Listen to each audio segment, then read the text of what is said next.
What's going on, YouTube world? A big question is taping. Like, when I'm doing a lot of reviews to protect my hands, like I have to use some type of tape. My skin just kind of starts to, like in the creases, really just gives me a hard time. It makes it really difficult when I'm doing, maybe say, let's 4 or 5 videos in one day. That's a lot of games. I did as many as 24 games before in one day, just recording, trying to get the shots. So my product of choice is the Vice Bioskin. If anybody knows the Vice guy, I need this. Yeah, this is what I use. This particular type of material is a little thinner than some of the other thicker tapes. Like you see, like Verity Crawley and some of the other guys on tour. They use, again, just a thicker material. For me personally, like I lose too much feel and I don't quite like it. But with the Bioskin, it's just like that right thickness. And for me, like it just works out really good. And then Chris Prather, I believe it was Chris Prather, he did a video on this, and I pretty much, that's how I do it. So, for me, my index finger, middle finger, I do about 3.5 squares. So I literally have a half square left on this one. So now I'm gonna go 1, 2, 3, then I'm gonna cut.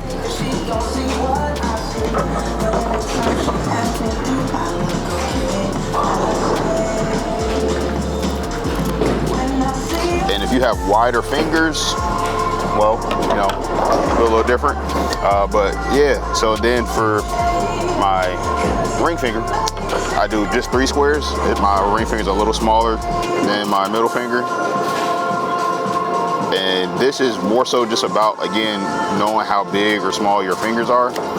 And once you do that, then again, you have your system. So again, this is my first cuts that I make. Fold it in half.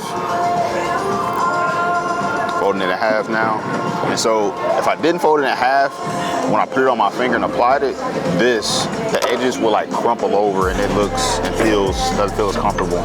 So again, a lot of this is what Chris Prather saw. So again, shout out to Chris Prather, you're the man. And you cut the edges, cut them just like that.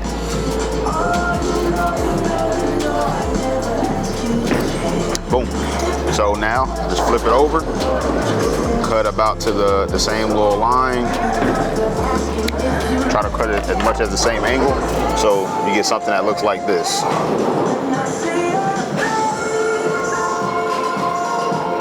Do the same thing to the other finger.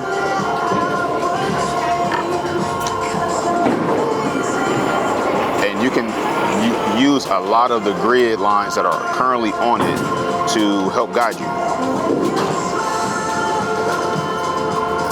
to be as consistent as possible. So I didn't do as great job making it perfect on this one, but again, still get the job done. So I still have, again, about this right side shape. So then easy apply, rip. Now toward, take off one side. This is my smaller one. So you lay it.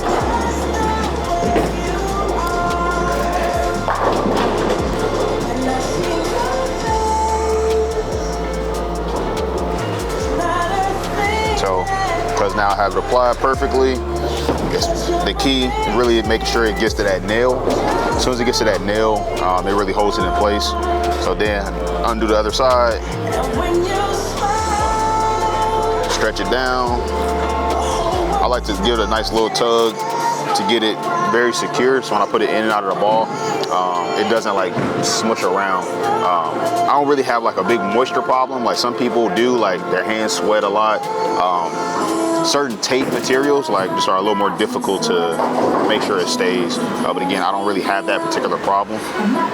So again, I did the same thing, just took the other half off, split it in half, and I'm going to do a good, trying to apply it as straight as possible, and then using the little eagle wings to pull to the sides of the fingers.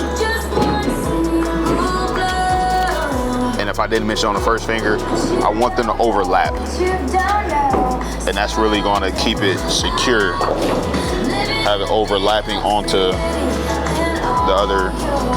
the top layer of the tape. So that keeps it very, very, very secure. So that's what I do, keep my fingers protected. These little edges, I don't really have, again, a problem with that. Now, if you did and you run into a lot of issues, then you might want to, again, how Verity, and I've seen some of the other guys, people do it, like they wrap it this way. I just don't particularly need to do that. This is what I found success with, and again, it's protecting my fingers very well. So yeah, so that's how I do my tape. So here we go. Wrapped up the tape, but since I have you here, I appreciate the growing following. It is very, very apparent that the type of bowler is growing. So I'm getting from people that have taken 20 years off of bowling and coming back into it to, you know, the tournament bowling. And the ask is becoming different. People want to know more. And I guess that's just the nature of the beast. YouTube is one of the most educational platforms that's out here. And so, you know, I would be cheating if I didn't give what I knew. So with that being said, like moving forward, we will get more educational pieces onto the channel. Some of it will be, you know, me, and I have my pro shop guys that can definitely provide a lot more insight into even some more technical drilling, you know, specifics. People ask me about my layouts. We will dive more into that. Why does this work? Why have I chosen just one layout? And for those people who do always ask that question, like, why do I do that? Well, variables. You want to judge a ball for what the ball is. I don't want you to judge the layout. The layout is what I like, what works for me. You need to put what works for you onto this ball, and based on the characteristics that you see throughout the video, should give you insight. But because I drilled this ball pinned down, I don't want that to dictate, again, what you're going to see on the screen. I want the ball to be the ball. And again, that particular layout for me gives it a lot of hook, a lot of flair. And it, again, that's what people really want to see. And for me in my game, I want to ball down and be able to make those changes from ball to ball without thinking about the layout. If I was on tour, you know, which is something in consideration probably for the following year, to do, you know, some events, but I don't want those additional variables. I don't need, you know, that much going on here when I'm primarily bowling on house shots. I bowl on sport shot here and there. But again, with all that being said, man, again, the channel is growing, and I appreciate everything, every comment, every like, everybody who's sharing out the content to help grow it. Like, I appreciate you so much, like from the bottom of my heart. Like, there's a huge sacrifice that goes into this, as far as time, my family. I still have a full-time job, and most YouTubers, right, who haven't hit those 100,000 marks, right, they're still working. So, like, keep that in mind. Like, this is what I do in between everything. And the quality in which you're seeing, the investment financially that I've made into this to make it look this way, like, it's not easy. And again, everybody around me who is supporting me, cool with me, Bowlersmart, my brother Antoine Flowers, there's so many others, like, again, my wife, you know, my mom and dad, like, they've helped me invest into getting this thing this way. So I'll be remiss without saying thank you to these people. But Jeremy Briggs, Jason Maryland, can't forget, Joe Finley, I always show you love, man, my guys. Yeah, man, Joe Bowler, Mr. Stephen Lewis, my guy, been, again, super helpful as well. So, but yeah, man, I'm happy you stopped in to see the tape. I wanted to give you a little bit more as well, because again, just a tape video is just a tape video. But I wanted to definitely let you guys see how I tape my fingers, and I wanted to show some appreciation and also give you some insight as to where the channel is going. And no, again, I'm not signing with Brunswick. Again, I have a good working relationship with Brunswick. That is my aspiration with all the companies, that I have a good relationship with all of them. But yeah, man, this is a Quick Ship jersey. If you haven't seen the Quick Ship video,